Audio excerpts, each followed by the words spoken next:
Hello students, welcome again. आज की अपनी इस क्लास में हम एम्पियर सर्किटल लॉ को स्टडी करेंगे और इस वेरी पॉपुलर लॉ पे बेस्ड एक एप्लीकेशन पार्ट को भी डिटेल में डिस्कस करेंगे, जिसमें हम कोएक्सियल ट्रांसमिशन लाइन की वजह से डिफरेंट प्लेसेस पे मैग्नेटिक फील्ड कैलकुलेट करना अच्छे से डिस्कस करेंगे।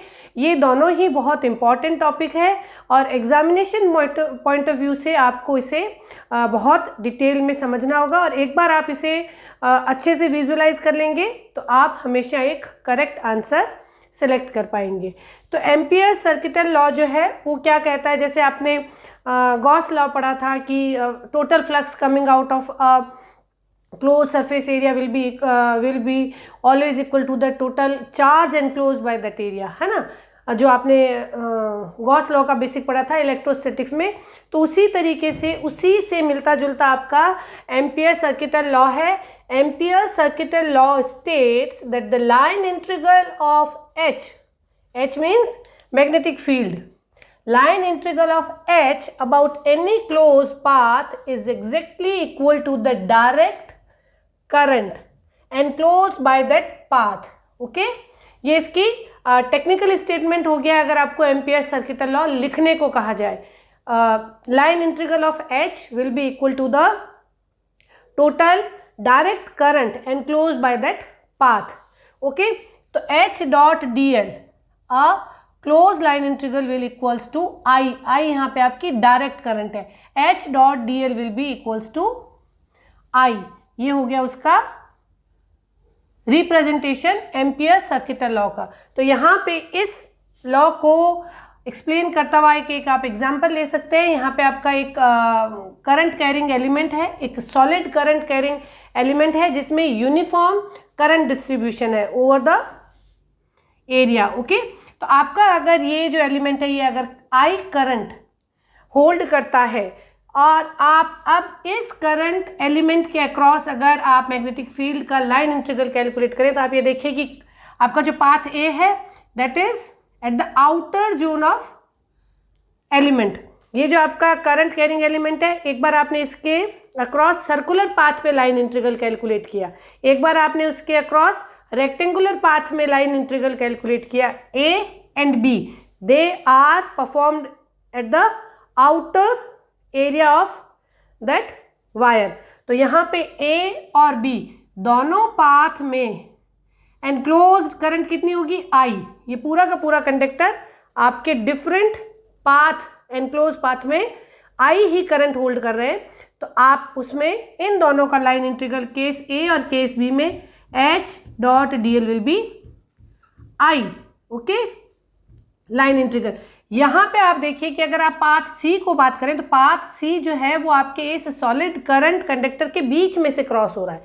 ठीक है, ये जो डॉटेड लाइन है इट सेज कि ये पूरा आउटर पाथ को नहीं कंसिडर करके आप इसके मिड सेक्शन में कहीं से एक पाथ कंसिडर कर रहे हैं। Path C is not over the outer region of this conductor. ये यहाँ पे से आप पास होता हुआ एक पाथ कंसिडर करेंगे। तो इस केस में इस एनक्लोज पाथ में टोटल I करंट नहीं एनक्लोज हो रही है। तो यहाँ पे इस केस में जो आपका H डॉट DL है that will not be equals to I। H dot DL will be equals to I dash जो कि इस इतने से पाथ में, इतने से एनक्लोज पाथ में जो आपकी I करंट, ठीक है, अगर आप इस पूरे को कंसिडर करेंगे तो इस पूरे में I करंट फ्लो हो रही है, लेकिन आप इसके बीच में से या 3/4 सेक्शन में से एक पाथ कंसिडर करेंगे तो उस पाथ में पूरी I करंट ना इनक्लोज होने की वजह से इसका जो H डॉट DL है वो I डैश कुछ और वैल्यू के बराबर होगा।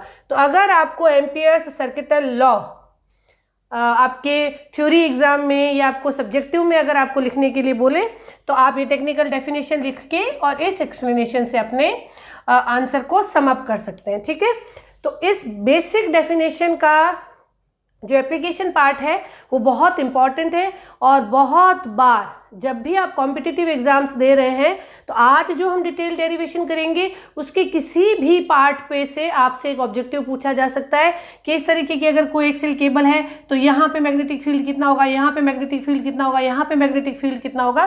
तो डिफरेंट प्लेसेस पे आपसे मैग्नेटिक फील्ड पूछा जा सकता है ऑब्जेक्टिव में भी, एज वेल एज ये आपका एक 20 मार्क्स का सब्जेक्टिव प्रॉब्लम भी बना सकता है, जिसमें आपको कहा जा सकता है कि derive the magnetic field intensity at different places because of a coaxial transmission line. ठीक है, जो ट्रांसमिशन लाइन हमने सेटअप किया है उसमें मैग्नेटिक फील्ड किस तरीके से वेरी करता है।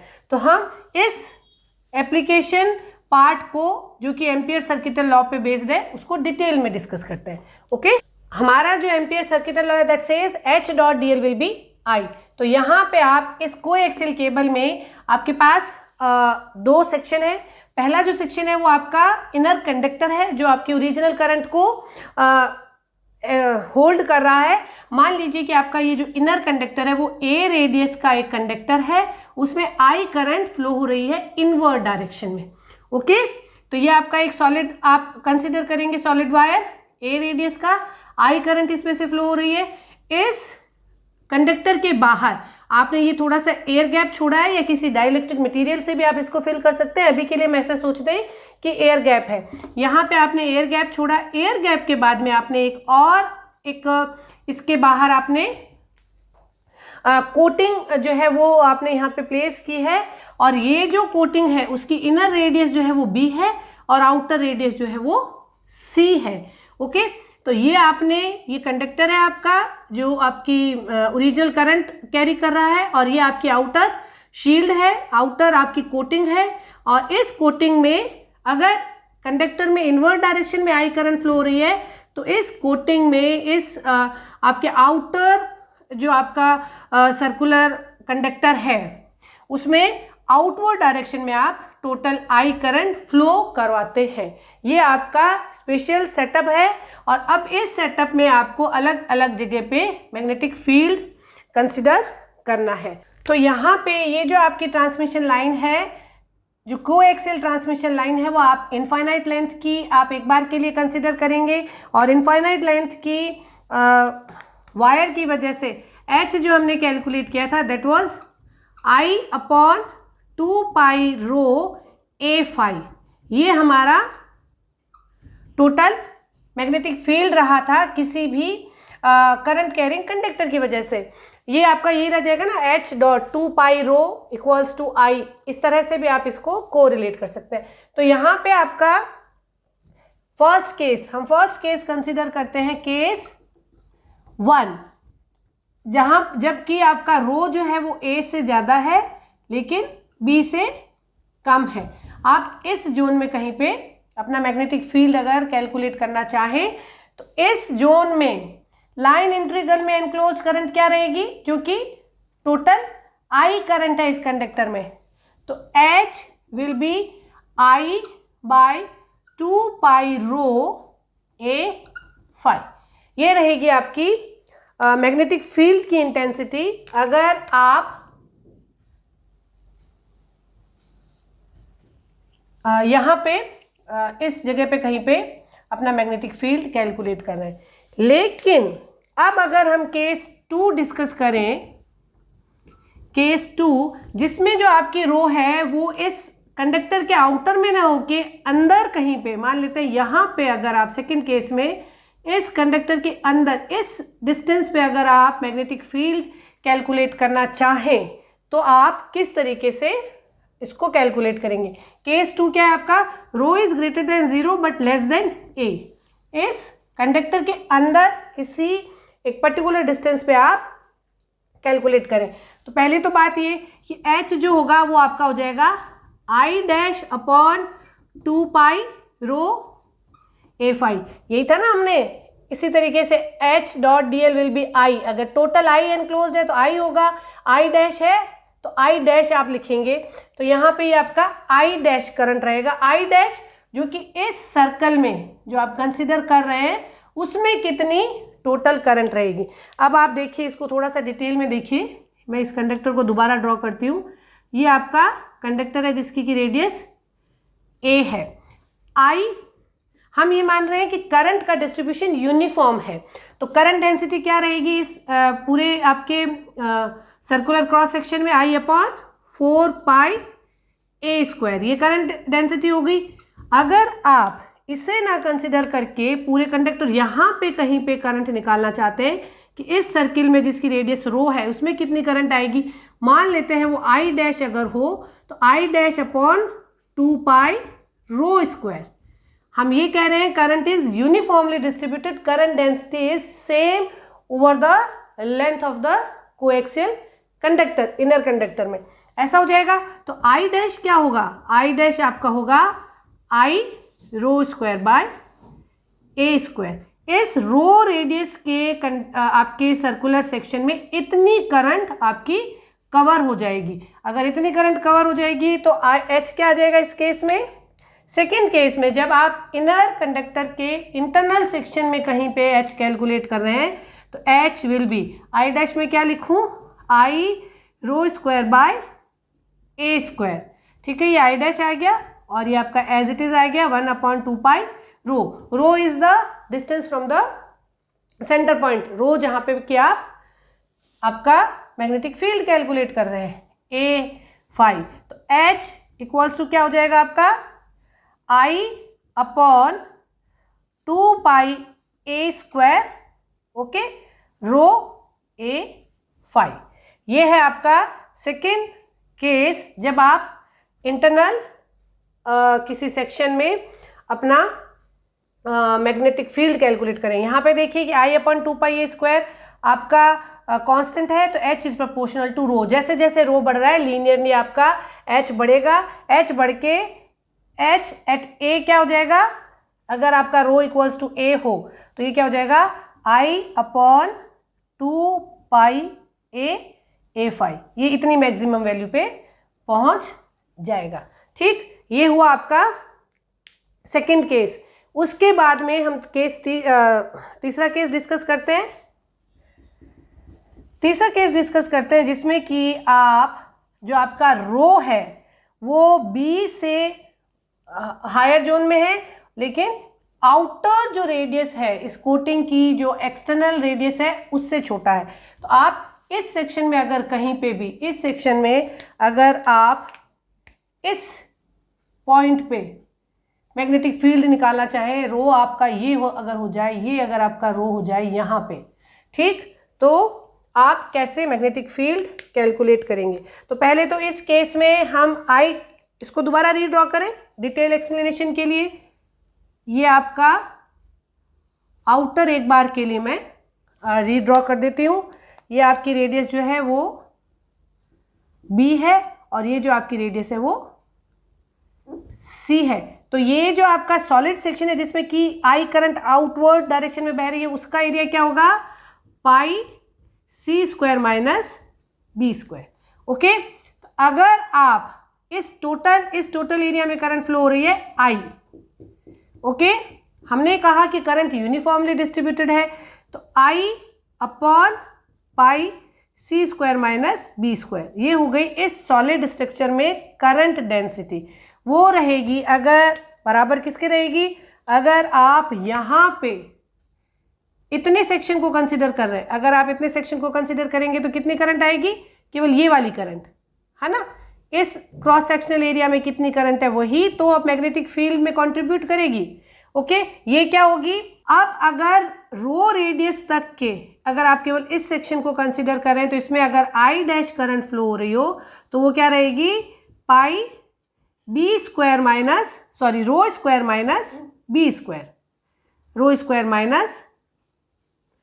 इस सेक्शन में कितनी टोटल करंट फ्लो होगी, रो² - b²। ये एरिया कितना हो गया, रो² आउटर और B आपका इनर रेडियस। तो I dash will be I⍴ - b² divide by c² - b²। ये हो गया आपका इस सेक्शन में टोटल एनक्लोज्ड करंट। अब अगर आप rho is greater than B and less than C में एक इस जगह पे अगर आप मैग्नेटिक फील्ड कैलकुलेट करना चाहें तो आप H को लिखेंगे, H will be I dash upon 2 pi rho, नहीं, H will be, second case, sorry, अब अगर आप rho is greater than B and less than C पे मैग्नेटिक फील्ड कैलकुलेट करेंगे, तो आप ध्यान दीजिए कि इस जगह पे, इस अगर सेक्शन में आप मैग्नेटिक फील्ड कैलकुलेट करते हैं तो यहाँ पे पहला करंट जो होगा वो इनवर्ड डायरेक्शन में करंट है जो कि इस कंडक्टर में फ्लो हो रही है, टोटल करंट I, ये पूरी टोटल करंट इसमें इनक्लोज हो जाएगी, लेकिन आउटर जो आपका कोटिंग है उसमें आउटवर्ड डायरेक्शन में आपकी करंट फ्लो हो रही है, ठीक है। तो I minus I dash current जो है, I माइनस आई डैश जो करंट है वो कंट्रीब्यूट करेगी इस जगह पे मैग्नेटिक फील्ड को डिसाइड करने में। आई बात समझ में? क्योंकि इनर में अंदर की तरफ करंट जा रही है, आउटर में बाहर की तरफ करंट जा रही है, और ये हमने जेड एक्सिस के अलॉन्ग इसको इमेजिन किया है इनफाइनाइट लेंथ का कोएक्सियल केबल। तो अगर आप इस केस में डिस्कस करते हैं तो H आपका क्या रहेगा, I minus I dash upon 2 pi rho A phi, ऐसे रहता है। अगर हम I डैश को लिखें, I डैश जो है वो इस एक्सप्रेशन की तरह लिखी जाएगी। ये माइनस इसलिए आया है क्योंकि इसकी डायरेक्शन, I डैश की डायरेक्शन बाहर की तरफ है, तो एक करंट अंदर की तरफ, एक करंट बाहर की तरफ। हमने कहा कि उस closed area, closed line integral में, पाथ में कितनी नेट डायरेक्ट करंट है। डायरेक्ट करंट अगर दो अपोजिट डायरेक्शन में है तो आप उसे सब्ट्रैक्ट करेंगे। ओके, तो अगर मैं इसे लिखूं 1/2 पाई रो ए फाई, आई को हमने आई की फॉर्म में लिखा, आई माइनस आई, ये क्या है, rho square minus B square upon C square minus B square. अगर मैं इसे और दूसरे फॉर्म में लिखूं तो H will be I upon 2 pi rho A phi with the expression C square minus B square. हाँ, तो ये हो जाएगा C square minus rho square upon C square minus B square. ये रहेगा आपका magnetic field when rho is greater than B but less than C। Okay, यहीं पे अगर आप केस 4 डिस्कस करते हैं, case 4 when rho is greater than C, okay, आप अगर यहाँ पे कहीं पे मैग्नेटिक फील्ड कैलकुलेट करना चाहें आउटर सरफेस कोटिंग से भी बाहर, तो टोटल मैग्नेटिक फील्ड क्या होगा, इस लाइन इंटीग्रल में कितनी करंट एनक्लोज हो रही है, अंदर की तरफ टोटल आई, बाहर की तरफ total I, total I enclose is 0। तो उस केस में आपका H will be 0। We have discussed 4 different cases for a coaxial transmission line. Okay, तो उसके अलग अलग पॉइंट्स पे कितना मैग्नेटिक फील्ड होगा। केस हमने 4 डिस्कस कर लिए थे। अगर आपका रो जो है वो A से कम है तो आप इसको मैग्नेटिक फील्ड बनाएंगे, A से ज़्यादा और B से कम है तो ये मैग्नेटिक फील्ड रहेगा।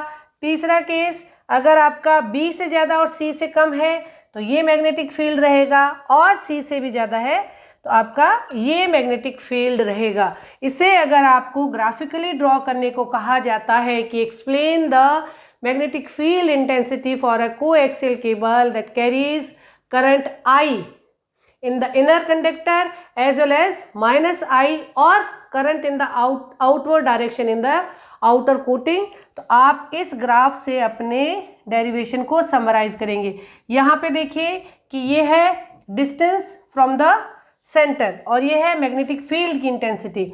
जब तक आपकी डिस्टेंस 0 से A तक वेरी कर रही है, केस A 0 से A तक, तब तक आपका जो मैग्नेटिक फील्ड है वो रो के साथ लीनियरली वेरी कर रहा है। I/2 पाई ए स्क्वायर आपका कांस्टेंट है, रो के साथ H इज प्रोपोर्शनल टू रो। जैसे जैसे रो बढ़ रहा है आपका H बढ़ रहा है, बढ़ते बढ़ते ये मैक्सिमम वैल्यू पे कहाँ पे पहुंच जाएगा, I/2 पाई ए, ये इसकी मैक्सिमम वैल्यू होगी। ओके, I मैक्सिमम देखिए 0 से A तक ये लीनियरली वेरी कर रहा है, वेरी करते करते ये अपनी मैक्सिमम वैल्यू I/2 2 पाई ए पे पहुंच जाएगा। ठीक, इस पॉइंट पे, इस जगह पे आपका मैग्नेटिक फील्ड मैक्सिमम होगा, उसके बाद वो कम होता जाएगा, फिर और कम होता जाएगा, और आउटर जोन में कहीं पे भी ये जीरो हो जाएगा। इनर जोन में कहीं पे भी जीरो नहीं होगा, because there will be always some current enclosed and path. Okay, centre के अलावा ये किसी भी पॉइंट पे जीरो नहीं है यहाँ तक, और फिर उसके बाद बाहर ये जीरो है। ये ऑब्जेक्टिव में बहुत वेरिएशन के साथ पॉसिबिलिटी बनाता है स्टेटमेंट वाइज प्रॉब्लम पूछे जाने में भी, एज वेल एज आपको एक्सप्रेशन भी दिए हुए होंगे कि मैग्नेटिक फील्ड यहाँ पे इतना होगा, यहाँ पे इतना होगा। तो इसे जब आप पहली बार पढ़ रहे हैं तो थोड़ा ध्यान देके और टाइम देके समझिए। आपके इस डेरिवेशन के साथ कम से कम 8 से 10 जो आपके ऑब्जेक्टिव प्रॉब्लम्स हैं वो कवर हो रही हैं। ओके, तो आप 0 से लेके ए तक आपका मैग्नेटिक फील्ड यहाँ वेरी किया, मैक्सिमम वैल्यू I/2 पाई ए पे पहुंच गया। उसके बाद ए से लेके 3a तक, इस केस में हमने ये कंसिडर किया है कि पहले a रेडियस का कंडक्टर है, उसके बाद में 2a का आपने गैप छोड़ा है, और ये जो b है, b इक्वल्स टू आपका यहाँ पे b इक्वल्स टू हमने 3a लिया है, और c इक्वल्स टू हमने 4a लिया है। ये जो हमने केस कंसिडर किया है, तो 3a तक ये आपका 1 बाय इस कहाँ गया, ये रहा 1 बाय रो की तरह आपका ये इन्वर्सली प्रोपोर्शनल ये इस तरह से रिड्यूस होता जाएगा a से b तक। h is inversely proportional 1 by rho, इस तरह से ये इन्वर्सली प्रोपोर्शनल रिड्यूस होता जाएगा। और फिर उसके बाद ये जो रिडक्शन का रेट था उसमें थोड़ा सा एक ग्लिच आएगा, चेंज आएगा, बिकॉज अब जो आपका मैग्नेटिक फील्ड है उसमें यहाँ पे सी स्क्वायर माइनस रो स्क्वायर भी आ रहा है, यहाँ पे 1/रो भी आ रहा है। तो लीनियर रिलेशनशिप ना लीनियरली प्रोपोर्शनल है ना इन्वर्सली प्रोपोर्शनल है, तो थोड़ा सा आपका ये जो स्लोप था वेरिएशन का वो चेंज हो जाएगा। चेंज होके ये थोड़ा स्लोप एक आप वेरिएशन दिखाएंगे, ये कंटिन्यूस आपका एक डिक्रीमेंट ना होके बी पे आपका एक स्लोप चेंज आएगा। स्लोप आपका इस एक्सप्रेशन की वजह से चेंज आ रहा है, जहाँ पे कि आपका रो जो है वो बी से बड़ा और सी से स्मॉलर है। तो इस तरह से सी सेक्शन में ये आपका ए सेक्शन है, ये आपका बी है, ये आपका सी है, और डी पे आपका 0 पहुंच गया। और इस तरह से जब आपका सी इक्वल्स टू 4a हो जाएगा तो ये 0 पे पहुंच जाएगा, और सी के बाद में ये 0 रहेगा। ये coaxial cable, a inner radius, 3a आपकी कोटिंग की इंटरनल रेडियस, और 4a कोटिंग की एक्सटर्नल रेडियस। तो ये हुआ आपका coaxial transmission line with a infinite length. तो इस कोएक्सियल ट्रांसमिशन लाइन में मैग्नेटिक फील्ड को डिस्कस करने से हम एक और कंक्लूजन निकालते हैं कि इस तरह का जो सेटअप किया जाता है जिसमें ये आपका कंडक्टर है और आई करंट फ्लो करवा रहा है, और उसके बाहर एक आपकी एक्सटर्नल कोटिंग है जिसमें आप रिवर्स डायरेक्शन में आई करंट फ्लो करवा रहे हैं, इस प्रोसीजर को शील्डिंग भी बोलते हैं। ये जनरली अडॉप्ट की जाती है जब आपको हाई वैल्यू का लाइन करंट ट्रांसमिशन करना हो। अगर आप हाई वैल्यू की जो करंट है उसको आप एक सिंगल वायर में अगर आप ट्रांसमिशन डिस्ट्रीब्यूट करते हैं तो उसके आउटर एरिया में हाई मैग्नेटिक फील्ड जो है वो जनरेट हो जाता है, और वो अपने नेबरिंग सर्किट सेटअप को डिस्टर्ब करता है, उसके ऑपरेशनल माल फंक्शनिंग की बहुत पॉसिबिलिटीज़ है। तो हम शील्डिंग करते हैं, जो हमारा करंट कैरिंग कंडक्टर है उसके बाहर हम एक कंडक्टर की कोटिंग फ्लो करें, कोटिंग सेटअप करेंगे, और उसमें रिवर्स डायरेक्शन में उतनी करंट हम फ्लो करवाएंगे। तो अब वो जो हमारा शील्डेड करंट कंडक्टर है उसके आउटर जोन में, आउटर रीजन में कोई मैग्नेटिक फील्ड एग्जिस्ट नहीं करेगा, और ये अपना इन्फ्लुएंस जो है वो नेबरिंग सेटअप में नहीं क्रिएट करेगा। There is a margin of safety when you set up a shielding over a high value current carrying conductor. I hope कि मैंने आपको मैग्नेटिक फील्ड और ट्रांसमिशन कोएक्सियल ट्रांसमिशन लाइन पे डिफरेंट पॉइंट्स पे जो मैग्नेटिक फील्ड का calculation है वो बहुत अच्छे से एक्सप्लेन कर